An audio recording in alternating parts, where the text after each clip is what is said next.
Assalamualaikum warahmatullahi wabarakatuh. Sebelumnya perkenalkan, nama saya Nanda Aulia Ramadhani, NIM 001. Di sini saya akan memaparkan model pembelajaran yang menurut saya merupakan inovasi untuk meningkatkan kualitas pembelajaran pada saat ini. Sebelumnya, pengertian model pembelajaran adalah kerangka atau pendekatan yang digunakan oleh guru atau pendidik untuk mengajar siswa dengan tujuan mencapai hasil belajar yang optimal.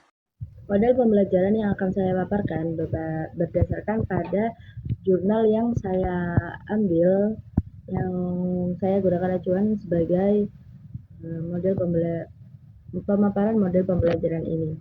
Jurnal itu berjudul Metode Peer Teaching berbasis lesson studi dalam meningkatkan kompetensi interpersonal mahasiswa. Lesson studi ini muncul karena pembelajaran daring yang telah membawa dampak yang cukup besar, terutama rendahnya kompetensi interpersonal mahasiswa. Salah satunya yaitu kesulitan mahasiswa di dalam membangun hubungan komunikasi saat dilakukan pembelajaran di kelas. Kompetensi interpersonal merupakan suatu keterampilan yang mengacu pada perilaku seseorang, cara berkomunikasi, baik verbal atau non-verbal, cara membangun hubungan dengan orang lain. Kompetensi interpersonal berhubungan erat dengan skill dan knowledge. Hal ini akan memunculkan konflik jika seorang menjalin interaksi tanpa memiliki kompetensi tersebut. Kompetensi interpersonal sangat penting dilakukan karena memiliki pengaruh positif terhadap kinerja seseorang dalam menjalin komunikasi dengan orang lain, termasuk calon guru. Salah satu faktor yang menentukan keberhasilan seseorang dalam menjalin komunikasi dengan orang lain yaitu seberapa besar kompetensi interpersonal yang dimilikinya. Mahasiswa calon guru harusnya memiliki kemampuan berinteraksi dalam berkomunikasi dengan baik. Mahasiswa calon guru akan berhadapan dengan murid di sekolah untuk menyampaikan materi. Mahasiswa berkompetensi interpersonal rendah akan mengalami kendala dalam berinteraksi dan berkomunikasi dengan murid-murid. Beberapa indikator yang dapat dijadikan sebagai kriteria penilaian terhadap kompetensi interpersonal mahasiswa antara lain yang pertama adalah mampu menginisiasi sebuah interaksi dan hubungan dengan yang lain. Yang kedua, mampu menjaga hak asasi dan ketidaknyamanan dengan orang lain. Yang ketiga, berani mengungkapkan potensi diri. Yang keempat, dukungan emosional kepada orang lain. Dan yang kelima, mampu mengendalikan diri saat berinteraksi dengan orang lain. Berdasarkan hasil observasi dan wawancara terhadap dosen dapat diketahui bahwa pembelajaran jarak jauh melalui daring telah mengakibatkan rendahnya aktivitas mahasiswa dalam pembelajaran. Mahasiswa cenderung pasif atau sekedar hadir dalam perkuliahan tanpa diketahui aktivitasnya. Namun saat ini pembelajaran berangsur pulih dan kembali pada pembelajaran tatap muka. Mahasiswa akan beradaptasi kembali dengan pembelajaran tatap muka. Berbagai kebiasaan yang terjadi pada saat pembelajaran daring harus mulai dirubah, terutama pada kompetensi interpersonal mahasiswa. Kompetensi ini perlu dihidupkan kembali pada diri mahasiswa sebagai persiapan mengajar di sekolah. Dosen harus cermat memilih model strategi atau model pembelajaran yang sesuai dengan kondisi. Salah satu model pembelajaran yang dapat menjadi pilihan dosen adalah lesson study. Lesson studi merupakan model pembelajaran yang menitikberatkan pada proses berkelanjutan oleh guru dalam mengembangkan pembelajaran dan keterampilan profesionalnya untuk membuat kelas lebih aktif serta meningkatkan hasil belajar mahasiswa. Lesson studi diakui secara internasional baik sebagai bentuk kolaborasi efektif, mengidentifikasi topik yang bermasalah dan merancang pelajar untuk meningkatkan pemahaman konseptual mahasiswa. Model lesson studi memberikan kesempatan pada guru untuk mengembangkan keterampilan profesional dalam merancang pembelajaran.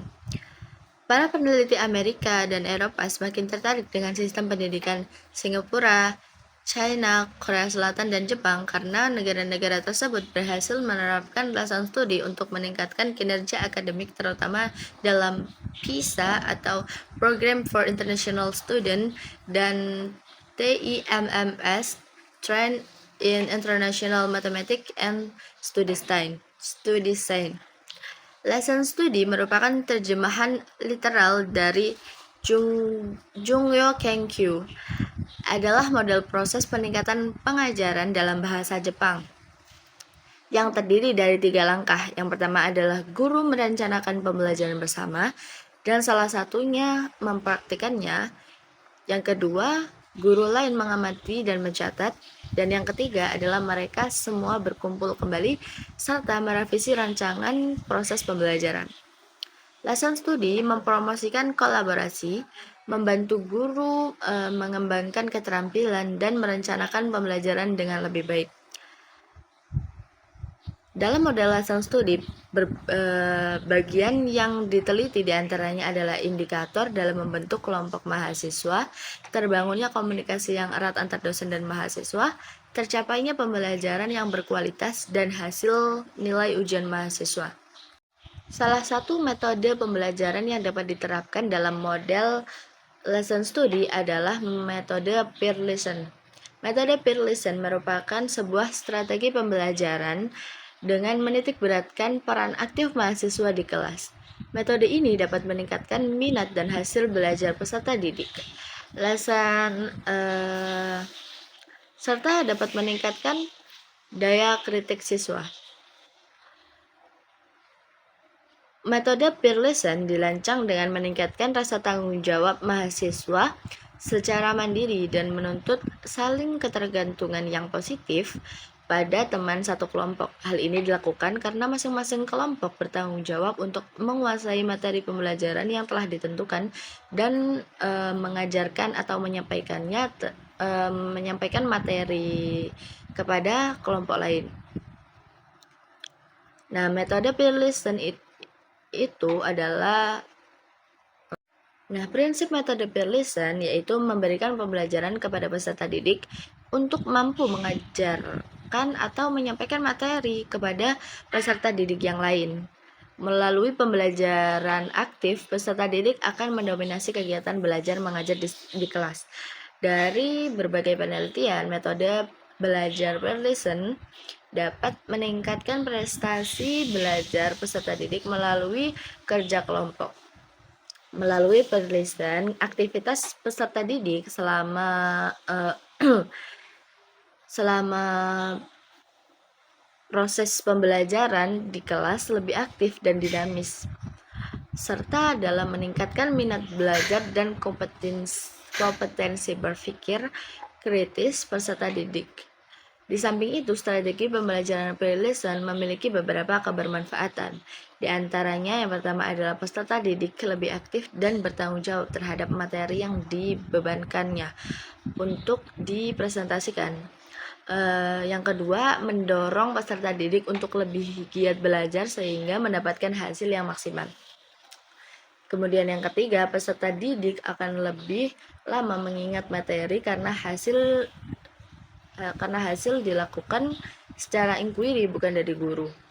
Dan yang keempat adalah pembelajaran lebih menyenangkan karena semua peserta didik diberikan keleluasaan untuk mencari solusi dari permasalahan yang diberikan oleh guru. Pelaksanaan atau prosedur model pembelajaran lesson studi terdiri dari 3 tahapan, yaitu plan atau merencanakan, do melaksanakan, dan see atau merefleksi. Adapun tujuan penelitian berfokus pada satu, penerapan metode peer listen dalam pembelajaran mata kuliah evaluasi pendidikan berbasis lesson studi dan meningkatkan kompetensi interpersonal mahasiswa prodi pendidikan bahasa sastra Indonesia dalam jurnal ini. Yang kedua adalah aktivitas mahasiswa dalam pembelajaran mata kuliah evaluasi pendidikan melalui metode peer listen berbasis lesson studi dalam jurnal ini. Dari berdasarkan pemaparan yang telah disampaikan, dapat ditarik kesimpulan sebagai berikut. bahwa rancangan model pembelajaran lesson study melalui metode Pearson mampu memberikan motivasi kepada mahasiswa untuk meningkatkan kompetensi interpersonalnya. Sebagian besar mahasiswa aktif dalam pembelajaran. Misalnya mahasiswa mampu menjawab pertanyaan terkait materi prasyarat yang diajukan oleh dosen. Mahasiswa mampu menjawab pertanyaan yang diajukan dosen. Mahasiswa juga mampu mempresentasikan hasil diskusinya. Masyarakat Madura sebagai salah satu masyarakat yang daerahnya dikenal sebagai masyarakat desa. Pada masyarakat desa mempunyai tradisi, budaya, adat, dan pandangan berbeda menilai terhadap keadaan. Dan disitulah letak perbedaan dengan masyarakat kota. Madura dikenal sebagai salah satu daerah di mana etika dikedepankan dari rasa rasionalitas, bagaimana cara masyarakat berinteraksi dengan satu sama lain. Tidak akan menyalah tapi tidak mau dipersalahkan. Itulah yang menjadi landasan dasar dan itu merupakan peninggalan dari nenek moyangnya. Tapi sayang masyarakat Madura sangat sempit pandangannya terhadap orientasi pendidikan.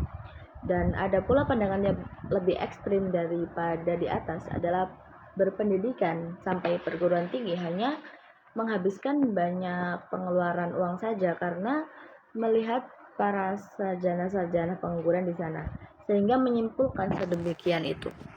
Tak heran jika banyak anak muda yang seharusnya masih meneruskan pendidikan, namun orang tuanya memutuskan untuk menerjunkan ke dunia kerja. Melihat kesamaan profesi antara orang yang berpendidikan dan tidak berpendidikan, sehingga orang tuanya atau wali siswa sangat berambisi untuk memutuskan pendidikan anaknya. Karena hal itu semata-mata hanya membuang waktu dan kesempatan anaknya untuk memperoleh hal yang diinginkan. Ketidakjangkauan pun menjadi alasan atas terhambatnya terhadap siswa yang ingin melanjutkan pendidikan. Nah, sistem pendidikan di Madura memiliki peran yang sangat penting dalam membentuk generasi yang cerdas, berkualitas, dan mampu bersaing di dunia global. Untuk mencapai hal itu, diperlukan kolaborasi dan dukungan dari pihak termasuk pemerintah, masyarakat, dan orang tua dengan menjaga kualitas guru, mengembangkan kurikulum yang relevan, menyediakan fasilitas pendidikan yang memadai, dan melibatkan orang tua serta masyarakat. Setelah juga memanfaatkan teknologi dalam pembelajaran, sistem pendidikan di Madura dapat terus berkembang dan memberikan manfaat yang maksimal bagi masyarakat. Jadi untuk mengembangkan potensi di Madura ini, jangan ragu untuk melakukan tindakan nyata dan mendukung serta meningkatkan sistem pendidikan di Madura. Bersama kita dapat menciptakan masa depan yang lebih baik untuk pendidikan di Madura. Lalu untuk 6 keterampilan abad 21 yang wajib dimiliki siswa. Kompetensi siswa harus dapat menyesuaikan dengan kebutuhan zaman. Skill abad 21 sebenarnya tidak terbatas pada 4C atau critical thinking, communication, collaboration, dan creativity. Namun dalam deep learning ternyata dibutuhkan 6C demi terwujudnya pembelajaran yang holistik. Deep learning adalah sebuah pendekatan terhadap pendidikan yang dirumuskan oleh Michel Fulan. Dalam konsep deep learning, pendidikan dirancang agar peserta didik memahami materi pembelajaran sekaligus juga mengembangkan kompetensi, keterampilan, dan karakter. Dalam pendekatan ini, kompetensi siswa tidak diukur semata-mata dari kemampuannya menghafal dan menguasai materi pembelajaran. Dalam deep learning, pendidikan dirancang untuk menyiapkan peserta didik agar sukses secara akademis sekaligus aktif di tengah masyarakat. Belajar di kelas dapat dan mengikuti ujian tak lagi menjadi fokus utama pembelajaran. Sebaliknya, membekali siswa dengan keterampilan abad ke-21 menjadi tujuan pembelajaran. Apa itu keterampilan abad ke-21? Pada dasarnya, keterampilan tersebut merupakan keterampilan yang mendasar yang harus dimiliki semua orang agar dapat menyelesaikan beragam persoalan dalam hidup. Dalam deep learning, Keterampilan-keterampilan tersebut disebut sebagai keterampilan 6C. Keterampilan 6C ini meliputi yang pertama adalah communication. Dari macam-macam keterampilan yang ada, komunikasi merupakan keterampilan yang dibutuhkan siswa dalam ruang lingkup pendidikan, sosial, dan kelak profesional. Dalam setiap jenjang kehidupan, keterampilan berkomunikasi sangat diperlukan agar tercapai pemahaman yang sama oleh semua pihak. Agar komunikasi menjadi keterampilan abad 21 yang bermanfaat bagi siswa, kita dapat melakukan beberapa aktivitas di kelas. Diskusi kelompok, debat tim, simulasi wawancara, role playing, dan lain sebagainya. Kemudian yang kedua, keterampilannya adalah collaboration. Keterampilan 6C berikutnya itu collaboration juga bisa menjadi wadah bagi siswa untuk mengasah kemampuan berkomunikasi, khususnya dalam kelompok. Melalui kolaborasi, siswa belajar bagaimana cara berkomunikasi dan belajar dengan orang lain demi tercapainya suatu tujuan. Bekerja sama dengan orang lain memiliki perspektif keterampilan komunikasi ataupun latar belakang yang berbeda adalah hal yang tak dapat dielakkan. Siswa perlu mempelajari contoh keterampilan hidup ini melalui kolaborasi di kelas. Kita perlu terus mengubah kelompok, tempat duduk, dan lain sebagainya agar setiap siswa berkesempatan untuk mengembangkan keterampilan kolaborasinya. Yang ketiga adalah critical thinking. Keterampilan abad 21 yang satu ini adalah sebuah proses analitis. Ketika dapat mendorong mahasiswa berpikir kritis, siswa atau mahasiswa berpikir kritis dengan melontarkan asumsi yang lantas memicu mereka untuk bertanya. Kita juga bisa mengajukan pertanyaan-pertanyaan yang jawabannya cenderung abu-abu. Kegiatan lain yang serupa dapat dilakukan asalkan mampu membuat siswa berpikir dan belajar secara mendalam. Critical thinking sebenarnya dapat diterapkan dalam kehidupan sehari-hari bila kita mengajarkannya dengan tepat dan siswa dapat mengembangkannya dengan baik. Skill abad 21 ini akan menjadi skill yang bermanfaat seumur hidup. Yang keempat, ada creativity. Orang yang kreatif dan kritis cenderung mampu menyelesaikan persoalan tanpa menanggung beban mental yang berlebihan. Sayangnya tidak semua siswa kreatif. Oleh karena itu, kita mesti memberikan pengalaman belajar yang sedemikian rupa sehingga sisi kreatif siswa muncul. Kompetensi siswa dapat berkreasi, dapat dipupuk, salah satunya melalui kegiatan seni. Yang kelima adalah citizenship atau culture. Pada dasarnya, salah satu keterampilan 6C ini menekankan pada pentingnya lingkungan tempat siswa tinggal dan belajar. Dalam arus informasi global seperti sekarang, kita harus memiliki identitas diri yang kuat dan selaras dengan lingkungan dan budayanya. Yang terakhir atau yang keenam, keterampilan 6C yang adalah karakter atau compassion. Keterampilan 6C yang terakhir ini menyoroti pentingnya memiliki empati dan kepedulian terhadap orang lain. Terutama pada era digital seperti sekarang, seorang yang peduli dan welas asih terhadap orang lain cenderung memiliki kecerdasan emosional yang baik. Namun demikian, karakter ini tidak dapat diajarkan melalui mata pelajaran tertentu. Justru siswa menyerap dan mengembangkan karakternya melalui guru dan sosok-sosok orang lain yang dijumpai sehari-hari. Oleh karena itu, seyogyanya setiap tindakan dan perilaku kita menunjukkan kualitas leadership dan kecerdasan emosional yang baik agar siswa dapat meneladani dan mengembangkan kompetensi abad 21 yang dibutuhkan. Kompetensi abad 21 bagi siswa adalah bekal penting yang diperlukan untuk menyongsong masa depan. Tugas kita lah untuk mendukung peserta didik menyiapkan bekal tersebut. Sekian video media pembelajaran saya.